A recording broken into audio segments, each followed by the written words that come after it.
Oke, assalamualaikum warahmatullahi wabarakatuh. Apa kabar Anda semua? Semoga Anda dalam keadaan sehat walafiat ya. Nah, kali ini kita akan membahas materi husnuzon. Ya, simak penjelasan saya berikut ini dan pahami. Nanti kita akan mengadakan tanya jawab. Oke, selamat menikmati video pembelajaran ini. Sebelum kita masuk pada pokok pembahasan, sama seperti biasa kita harus tahu dulu tujuan dari pembelajaran. Yang mana tujuannya meyakini bahwa sikap husnuzon itu adalah sebagai ajaran agama. Yang kemudian yang kedua, membaca Quran surah Al-Hujurat ayat 12 sebagai dalil berlaku husnuzon. Kemudian yang ketiga, kita dapat menganalisis Quran surah Al-Hujurat tentang berlaku husnuzon. Kemudian yang keempat, dapat menunjukkan contoh dari perilaku husnuzon sehingga kita bisa menerapkan perilaku husnuzon tersebut di dalam kehidupan sehari-hari. Nah, kemudian kita lanjut kepada pokok pembahasan. Nah, di sini pokok pembahasan kita tentang husnuzon, kita harus tahu dulu apa itu husnuzon. Yang pertama, husnuzon. Nah, pengertian husnuzon itu adalah berprasangka baik, ya. Lawan katanya itu adalah suuzon, yang artinya berprasangka buruk. Nah, kalau suuzon itu perbuatan tercela, ya, karena mendatangkan kerugian bagi umat manusia. Makanya Allah melarang kita untuk berburuk sangka. Nah, artinya di dalam husnuzon berarti kita dianjurkan untuk berbaik sangka kepada orang lain, karena itu adalah perbuatan baik yang dianjurkan oleh Allah Subhanahu wa taala. Kemudian dalam husnuzon itu ada bagian-bagiannya, ya. Ada husnuzon terhadap Allah Subhanahu wa taala, ada husnuzon terhadap diri sendiri, ada husnuzon terhadap sesama. Kalau husnuzon terhadap Allah Subhanahu wa taala, contohnya kita syukur, ya, kita ada sikap sabar, ya, kepada Allah Subhanahu wa taala. Nah, kalau syukur itu bagaimana? Kita berterima kasih kepada Allah, ya, atas nikmat yang diberikan kepada kita.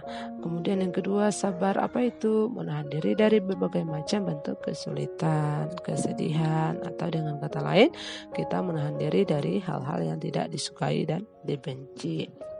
Nah, kemudian husnuzon terhadap diri sendiri, contohnya percaya diri.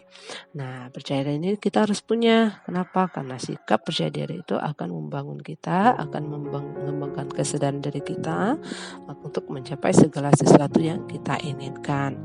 Kemudian yang kedua yaitu adalah sikap gigih, ya, atau teguh pendirian. Nah, kemudian ada husnuzon terhadap sesama. Nah, husnuzon terhadap sesama ruang lingkupnya lebih luas, karena ada di dalam keluarga, ada di dalam bertetangga, ada di dalam bermasyarakat. Kalau dalam berkeluarga, kita harus saling terbuka dan saling menyayangi satu sama lain, ya. Kemudian kalau dalam bertetangga, kita harus saling menghormati dan berbuat baik kepada tetangga. Nah, kemudian kalau dalam bermasyarakat, nah tentu kita harus berhubungan dengan yang namanya berbangsa dan bernegara. Kenapa? Agar terwujudnya keadaan yang aman dan tentram. Nah, kemudian kita masuk kepada yang namanya Quran surah Al-Hujurat ayat 12, itu tentang dalil dari perilaku husnuzon ini.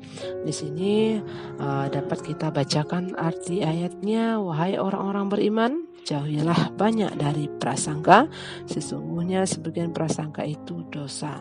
Dan janganlah kamu mencari-cari kesalahan orang lain, janganlah di antara kamu menggunjing sebagian yang lain. Apakah ada di antara kamu yang suka memakan daging saudara yang sudah mati? Tentu kamu merasa jijik. Dan bertakwalah kepada Allah, sesungguhnya Allah Maha Penerima Taubat, Maha Penyayang. Nah, di sini ada kata janganlah kamu mencari kesalahan orang lain. Janganlah di antara kamu menggunjing sebagian yang lain. Nah, apakah ada antara kamu suka makan daging saudaranya? Nah, inilah maksudnya kita yang namanya jauhilah. Nah, kata jauhilah itu adalah kata larangan, ya. Nah, kata larangan kenapa? Artinya hindarilah kebanyakan dari tuduhan tanpa sebab, tanpa alasan yang tepat. tepat, karena sebagian dari prasangka itu dosa, seperti berburuk sangka kepada orang lain. Janganlah kita mencari aib orang lain, kemudian kita menyebutkan aibnya kepada orang lain, ya. Kita menggibahnya. Nah, tentu hal-hal yang seperti itu yang dimaksud memakan daging saudara sendiri. Nah, jadi hindarilah berlaku yang namanya menggunjing, menggibah, ya.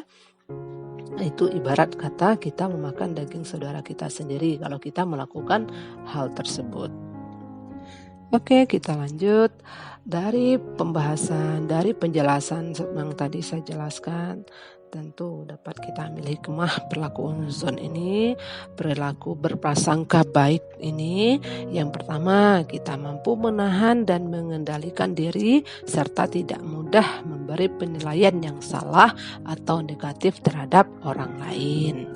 Yang kedua, kita hidup selalu tenang, tentram dan damai, jauh dari perasaan gelisah, jauh dari perasaan was-was, jauh dari perasaan khawatir, dan jauh dari perasaan dan penyakit hati. Oke, sekian dulu penjelasan saya untuk materi kali ini. Semoga ada manfaat dan bisa kita aplikasikan perilaku ini dalam diri kita sendiri, baik untuk kita maupun untuk orang lain. Oke, assalamualaikum warahmatullahi wabarakatuh.